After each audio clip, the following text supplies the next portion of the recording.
All right, my friends, welcome back to another V-Rising video. This is going to be a quick guide to Brutal Dracula. This guy has been giving a lot of people trouble, so I wanted to make a quick guide on this, especially because they actually recently nerfed him, if I'm being honest. The issue that people were running into was that there seemed to really only be a handful of builds that felt very consistent in clearing him. One of the big issues is in the final phase of the fight. There's there's a situation where you're having to get a bunch of recasts, and if you weren't getting those recasts with certain builds, it was kind of it felt just almost like a death sentence. But they changed that, and so we're gonna go really quickly through this. However, there was a very consistent build that people have been using. I used it whenever I was clearing him in beta. I cleared him a couple different ways. But one of the most consistent ones, the results basically, because they nerfed him, the build that was the most consistent, or at least the most consistent that I've seen, is now like kind of makes this fight somewhat of a walk in the park, in my opinion. But we'll go ahead and go through everything real quick. So weapons and stuff. I have all these nice weapons, but I'm going to be using pistols, a pair of purple pistols, and a Sanguine Reaper. Armor set. So yes, I do have the fourth piece of Dracula's armor here, but I'm going to tell you now, this is not going to matter for this fight. It doesn't matter if I have this. I guarantee you, if I had a Shadow Moon set or Shadow Moon chest piece, it would be pretty much the same outcome. Pendant. I'm using Amulet of the Blade Master. Also, I've beaten this with the Maleficer set, so the Scholar one and the Dreadplate one. I haven't done it with Grim yet, but I don't see any reason why you couldn't. Blood-wise, I'm using 100% Rogue. Super helpful to have move speed. However, I've also beaten this with every blood type. So Warrior, Scholar, all combat blood types anyway. Rogue, Warrior, Scholar, Brute. All right, so if you'd like to skip all this, feel free to skip ahead in the video. You can go to the fight directly. We're going to break all the moves down there. Oh, and passives. I'll put a screenshot up of that, show those passives to show you what passives I currently have. I didn't really farm out a lot of passes for this. But anyway, okay, so spells. So for the first two phases, I like to use these three spells here. Veil of Chaos is nice just to have those two dashes if you need them. And Bloodright's super useful. As far as jewels go, it doesn't really matter on Bloodright. Heal is nice, extra damage is nice, primary attack damage is nice, the daggers are nice, but it doesn't really matter. In terms of discharge, the only thing that I would say is pretty nice to have is the turn in material for 0.9 seconds or for however many seconds when you have storm shields. The reason why you're going to see this in phase 2, it basically entirely negates one of his attacks if you have this.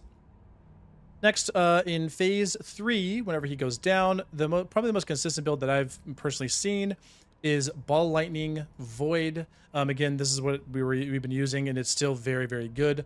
Again, you don't have to switch. They did make that portion a little bit easier, but we're going to use that anyway. You have so much time to switch spells. It's not really that hard, to do this. But yeah, Ball Lightning Void.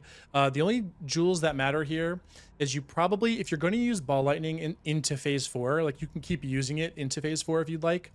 If you're going to, try to not put a jewel that has the recast on it, because your goal is to get the spell refreshes whenever you get to phase 4. And if you have the refresh, you have to like consume your Ball Lightning to cast another. But if you don't have that, you can just like spam Ball Lightnings super, super, super fast every time there's a recast or a refresh. So yeah, try not to use that one. And Void, spell jewels doesn't really matter. And then phase 4, what I like to use is Bloodright and Cold Snap. This one makes it feel very, very, very consistent. The only jewel here that really matters, again, is the turn in material for 0.8 seconds or however many seconds. Whenever you use it, it'll make this a walk in the park. And as far as ultimates go, I'd probably use Chaos Barrage. You could probably get away with Raging Tempest. None of the other ults really feel all that great. You can get away with Army of the Dead in certain parts. I wouldn't really use any of these. So yeah, for me, Chaos Barrage feels better. So all right, we're gonna go ahead and get this started. Keep in mind I'm fully potted. I actually recorded this whole video already, but then I realized that for some reason, didn't record any game audio, and it just sounded very strange. So I'm gonna go ahead and record it again, and we'll get this started. Again, we're gonna be using pistols and Reaper here. I'm gonna break down all of his attacks in phase 1 because it's pretty simple here. The powers you bear belong to me. Right, we're gonna open this up right with a Reaper pistol Q. Destiny. So that's one reason we like this counter. All right, whenever you see him do that little slam, the blossoms on the ground, it'll tell you which ways the projectiles are going. We're gonna dodge this, dodge this. All right, so that right there is really annoying. So this, you can see which way the projectiles are going. So you can either strafe to dodge them. You can strafe to dodge that. And here's this really fun one. You want to watch out for this circle that's closing in on you. And then you can just walk out of it. If you get caught by that circle, it'll stun you and he does big damage. Oh, he missed completely. You can just strafe this. Again, I'm just showing everything here. You can counter that if you like. Dash. Wait for him to commit to the second hit. All right, so this, you can just counter these. Oh, I missed. That's okay. Okay, if you're too far away, he's going to turn to a wolf. So just walk at him. He'll jump over you. Here we go. So we're going to speed this up just a second. Oh, dodge this. You can dodge through that. All right, pistol roll to counter this. All right. When he goes invisible, you kind of just strafing these things. I just go in a circle like this, and it pretty much just makes it not even a thing. And then you just wait for him to appear and dash. Right. So you can counter these projectiles, but you can't counter his AoE. That's something really important to keep in mind. That there, you can counter one and walk to the side. See, you can counter the projectile, but again, not the AoE. All right, we're going to speed this up just a little bit. Okay, so this here, what I like to do is throw a Reaper and then hit him with Pistol Q. And again, you're just kind of watching this, and you can walk out of it and walk back in. All right. Hey, remember, if we're too far away, he will turn into a wolf. Walk at him, and just keep walking, and he'll miss completely. It's very, very, very easy. Counter that. Why not? Dash, dodge this, or I could have countered it. There we go. Oh, we're back into this form. Okay, so after this, I'm just going to basically speed everything up here. Again, I'm walking kind of like in a circle. And we need to dash whenever he shows up. There we go. If you go behind him, that slam doesn't do anything. All right, so we're going to unload everything we can. We're going to keep the same spells. We're going to load everything we can on him right here. All right, so we are going to be focusing the crystal whenever we can. This is why we like discharge. Oh, I messed up. That's okay. So we're going to focus this. Just strafe that. No big deal. That's why counter's really good. Wow, he's already using this. That's okay. So there's a lot happening. So what I like here, this is one reason Rogue Blood's really good, is this move speed is so good that you can kind of just strafe. Oh, there's a thing there. You can kind of just strafe at the edge here and just not get hit. And if you're about to get hit, that's why we have two counters. Like, it just makes it so easy. Just watch this. And go back the other way. Walk at him. You can dodge. All the movement speed is really good. I am supreme. And, okay, so he has two of these things here. We're actually going to worry about these now.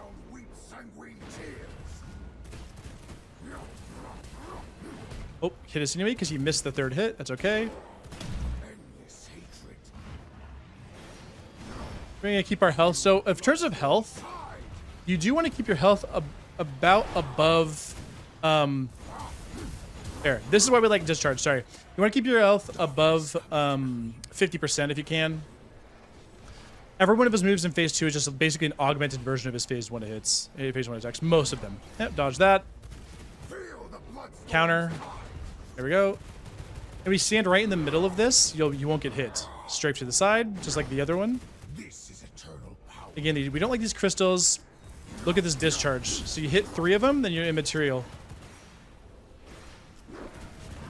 Counter this.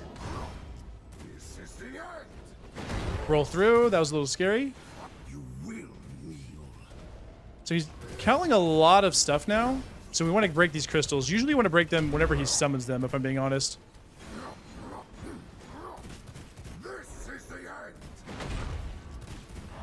Strafe this, and we'll break this crystal. Discharge. Hit 3 of them, you're good. Stand in the middle. You just dodge all of it. Or he's going invisible again. So what we're going to do is I'm going to use my pistol E to dodge him. And we'll just break this as much as we can. See, there's a little blood orb.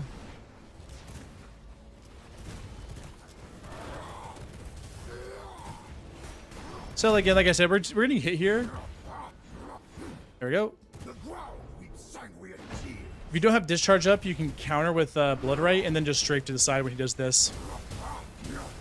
But if you have discharge, it just completely negates the entire ability. Strafe, why not? Counter this. Remember, outside of the AoE. Q him. We're gonna get him all the way down here because he's gonna use this again. We'll hit him with this. Why not? Again, this is why we like the ability to. Oh, he misses completely.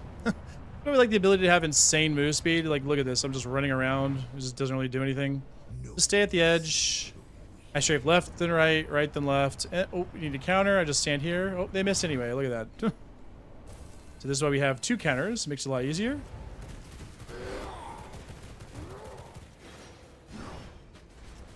And he's dead. Okay. So while he's doing this, we're going to swap to Void.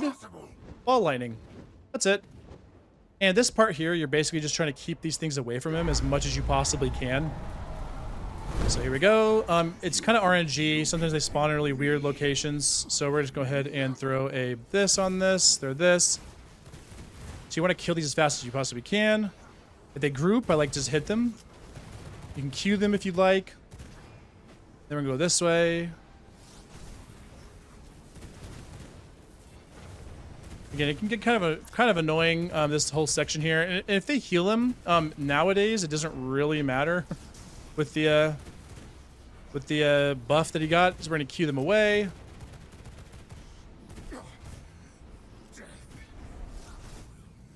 Oh, didn't mean to do that. There we go. They heal them by 500, which is really annoying, but it's not that big a deal. And you can use ult if you'd like to, like this. So they're healing him a lot, right? I'm going to show you what happens if they heal him now, because this used to be a really big problem. And we're just going to do this. So, like, they healed him, right? Like, this was like a death sentence pre-buff or pre-nerf. But yeah, so we're going to go Blood Right, Cold Snap while we're doing this. And we healed to full. And we're going to go crazy on him. So we're just looking for counters on the projectiles, and we're going to dodge the swords on the ground and just let our recasts do all the work. And whenever you find a way, throw out a Reaper. Again, we're dodging the swords. Oh, counter on the projectiles, dodge the swords. And then this is where we have dashes. We can just hold forward at him and dash through. Just time your dashes to be able to dash a lot of stuff. Oh, got hit. No big deal. We're gonna hit him to do a little more damage here. And as the fight goes on, you'll see. Yeah, as the fight goes on, we have less and less space. This is why we like immaterial. Here we go.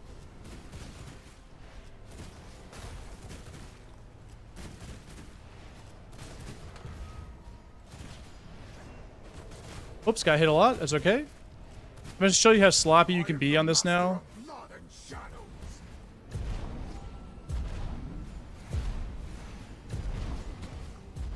And go like this. Oops, I didn't mean to do that.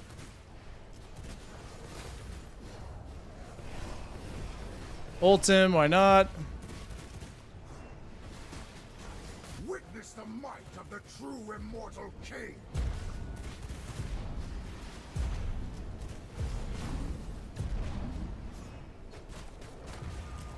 And we're gonna keep hitting him. I'm pretty confident that I could do this. If he was a full health, by the way. Like, again, this is why we're using double counter. It just makes it so much easier here, right? So, oh, counter that last little projectile there, right? So yeah, that took way longer than it should have. The goal is to kill as many of those little blood dudes as you can in phase 3. But it's not a big deal, you know? Normally what I would use, I would say that, like, Axe is really good there. Whip is really good, or like at least, you know, Morningstar, that kind of thing. You can do tons of damage to him with Morningstar, especially, and the enemies as well. But regardless, yeah, there we go. There we have him now. Not too difficult. I know it's kind of overwhelming, but if you can master phase 1 and 2, I guarantee you can handle the next 2 phases there.